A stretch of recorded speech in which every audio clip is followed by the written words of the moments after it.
different reasons why I'd done the book. There's bits of bad press out there and so on. I thought, right, well, I need to have my say. And since doing that, I've got to be honest, there's been a little bit of a weight lifted off my shoulders, something that I needed to get on with. It was somewhat always offered in the pipeline since I left the band, something I said I'd never do kind of thing, but you know, finally I went ahead with it and I'm glad I did, I really am. What I've heard now, whether it's true or not, through a friend of Noel's, that he enjoyed the book, he really enjoyed the book, which is good, it's a good thing really. He probably doesn't remember any of it, but you know, what he's been through since kind of thing, all the rest of the band members, but you know, them memories are somewhat fresh in my mind as such.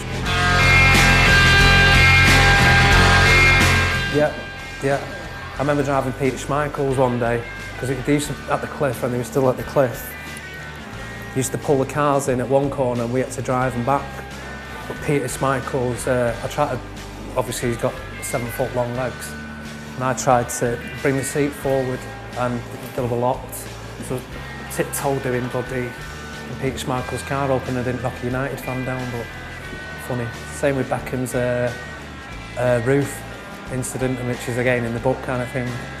Big Paul yet again, we're at Beckham's house in Alder the Edge, spraying down the cars, what have you, and it was a Ferrari with the retractable roof, and whatever happened, it sort of froze in somewhat position. I'm like, crikey, what are we going to do here? What have we done to his car? 200 grand motor. So anyway, we said, look, Bex, sort this out there, which we did. Went down the road, pressed a few buttons. He said, look, keep it for the weekend, sort it for me. A matter of minutes down the road, hit a few buttons, like that. We've got a Ferrari for the weekend.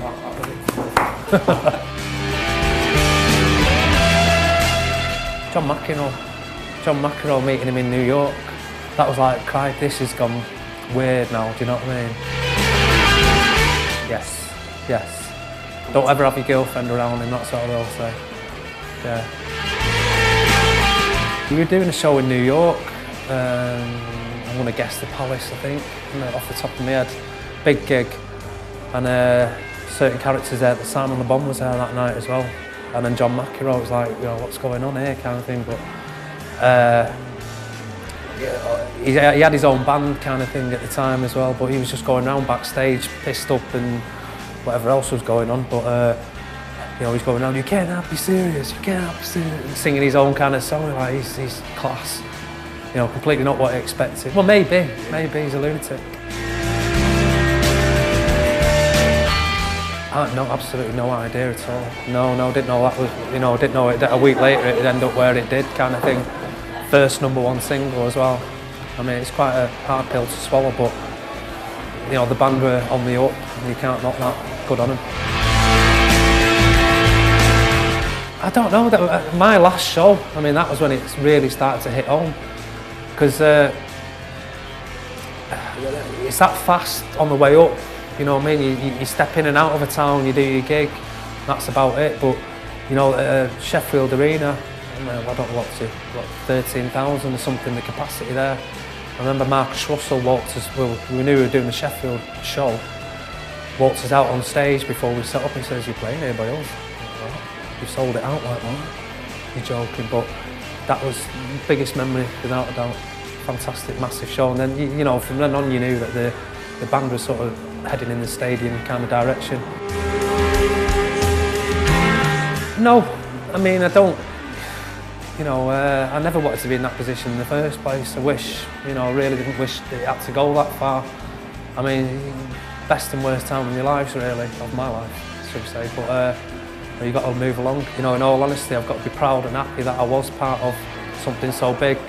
We got, you know, 5 normal lads took something from nothing to the heights kind of thing. It was fantastic. Love it. Yeah, and that always goes down well. I mean, I've got to agree with it. It was the toughest time for the band, really. You know, being from Manchester, there was a lot of nobody wanted to sign Manchester bands at the time after the Manchester period as such. It burnt itself out, but luckily we managed to sort of catch the last train out of there kind of thing, and we were lucky enough to jump on board. Well, I know there was a big argument the week before with Noel with Noel, and I kind of told him in no uncertain terms what I thought of him after his comment, sort of thing. Basically just sticking up for myself. As I said, I never thought it'd go to that I would ask to be leaved, and I didn't see myself as the weakest member in the band at the time anyway. For me and Liam, I can't ever see this. That'd never happen. Good lad, and you know, I wish him well in his new career now with BDI. I mean, I've not been in bands, but I'll always be at home on the iPod or, you know, something. I've always got to kick that up. It's something I've got to do. I've really got to do it. It's good for your health. If he wants me on the drums, you know what I mean, I'll jump on. I'll have a go at that.